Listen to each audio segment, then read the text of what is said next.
Salut distingués abonnés. Tout en espérant que vous allez bien, nous on se porte très bien. Devenir apiculteur ne s'improvise pas, mais il est capital d'acquérir un minimum de connaissances. Si vous êtes nouveau sur la chaîne, ici nous parlons agriculture, nous parlons apiculture, nous parlons agroforesterie. Nous vous donnons quelques astuces qui peuvent vous permettre de réussir dans vos différents projets agro-silvo-pastoraux. Alors pour ceux qui vous le savez déjà, moi je me nomme Juvenal Demès, ingénieur de formation, paysan de profession comme disait un ami. Donc ici vous êtes à la bonne chaîne. Déjà likez la vidéo en cours, abonnez-vous, activez surtout la cloche de notification pour ne rien manquer des vidéos futures. Donc vous le savez, c'est déjà... On est en fin janvier 2025, la période où généralement il y a beaucoup de feux de brousse, beaucoup de feux de brousse qui vont décimer certaines plantations qui n'auront pas, où les propriétaires n'auront pas pris des dispositions à l'avance contre les feux de brousse. Ces feux de brousse risquent également de brûler des ruchers pour les apiculteurs qui n'auront pas pris des dispositions pour assurer la sécurité de leur rucher, la sécurité de leur cheptel. Donc la vidéo c'est déjà pour vous sensibiliser, vous dire c'est la saison où il faut faire les couvre-feux. C'est quoi un couvre-feu? Pour lutter contre les feux de brousse, il est très important de faire ce couvre-feu-là.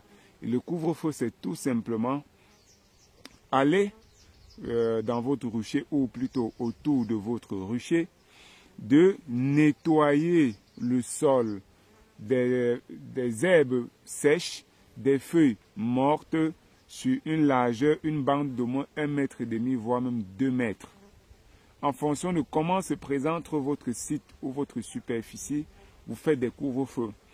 Pour ce qui est de mon cas, nous sommes là dans des parcelles où nous avons des eucalyptus de paille et d'autres dans ce rucher. Donc c'est du miel d'eucalyptus que nous produisons ici parce que la végétation, l'espèce prédominante dans tout le village ici, c'est l'eucalyptus parce que nous sommes dans des zones où les sols ne sont pas très fertiles. Je suis carrément ici à plus de 1700, on est à 1700 et poussière de mètres d'altitude.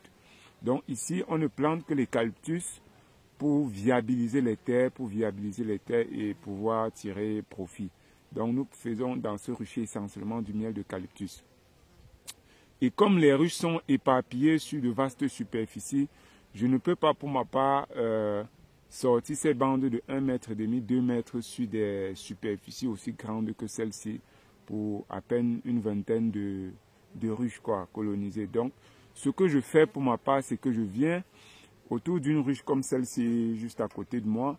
Je vais plutôt défricher, nettoyer une bande d'au moins 2 mètres autour de la ruche. Donc un rayon de 2 mètres autour de la ruche. Il y a de cela un mois, j'avais déjà fait le défrichage. Vous voyez comment autour, l'herbe elle est sèche, elle est morte et tout ça. Ce que je viens faire maintenant encore, là présentement, c'est simplement renettoyer encore correctement, pour que les feuilles mortes qu'on a par exemple ici, de ces arbustes du vernon qui est là, des feuilles d'eucalyptus qui sont tombées tout autour là, pour que même s'il y a un feu de brousse qui vient du bas de la montagne, comme je vois déjà, il y a un monsieur qui a lancé le feu en bas, quand je viens là, je renettoie de telle façon qu'on voit bien la couche du sol. Ouais. Je vais renettoyer ça complètement tout autour sur au moins 2 mètres de rayon. Là, je suis certain que même si le feu réussit à entrer dans la plantation, dans la parcelle, lorsqu'elle va arriver autour de mes ruches seront bien protégées. Le feu ne pourra pas donc arriver et brûler mes ruches. Je vous le dis en connaissance de cause. Pourquoi? Parce que pendant 2 ans consécutifs, par le passé, j'ai été victime de ces feux de brousse sur cette même parcelle. Pour ceux qui sont déjà abonnés à la chaîne, vous avez vu plusieurs vidéos sur ce site-ci des feux de brousse. On en a déjà parlé. Mais comme on dit souvent, la répétition, c'est quelque chose d'intéressant. Il faut répéter pour que d'autres soient davantage sensibilisés. C'est pourquoi nous faisons encore cette vidéo pour vous dire, mes chers apiculteurs, mes chers agriculteurs, faites des couvre-feux autour de votre plantation. Parce que lorsque vous mettez beaucoup d'énergie, beaucoup de temps, beaucoup de moyens financiers pour mettre sur pied un business comme celui-ci, ou un business agricole, il faut sécuriser son business. Si vous ne sécurisez pas votre business, vous seriez surpris que quelques mois après, les feux de brousse entrent là et vous perdez votre colonie, ce qui n'est pas bien. Donc, en faisant le couvre-feu, je profite également, j'ouvre déjà les ruches pour voir à quel niveau d'avancement nous en sommes.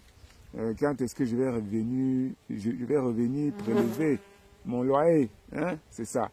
Ça, ce sont mes toutes premières ruches en planche. Ça, c'est les années 2016, 2017, si j'ai bonne mémoire, 2016 ou 2017. Donc, quand on débutait encore, on apprenait sur le tas. Voilà les ruches qu'on avait faites. Vous voyez que nous sommes pratiquement à 9 ans aujourd'hui.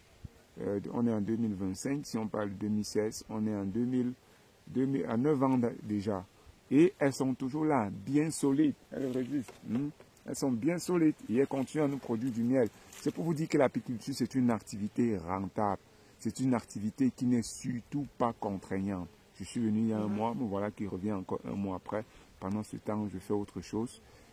Ça génère des revenus à plus de 300% de bénéfices. Donc, vous imaginez, par exemple, depuis 9 ans, même si on va dire oui, les feux de brousse, les colonies ont déserté de temps à autre, mais quand tu récoltes, tu as déjà fait un retour sur investissement. Le reste n'est que bénéfice sur des années. Avoir l'état de cette ruche, elle en a encore au moins pour 10 ans.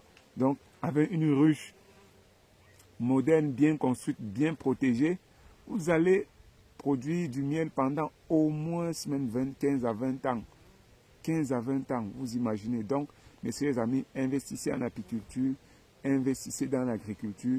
Nous sommes là pour vous accompagner. Nous sommes là pour vous orienter et vous aider à réaliser votre rêve, à réaliser vos projets. N'hésitez surtout pas de nous contacter via le numéro qui s'affiche en bas de votre écran. On va se dire à très bientôt pour une nouvelle vidéo et un nouveau partage. Nous, on va retourner au travail. Ciao.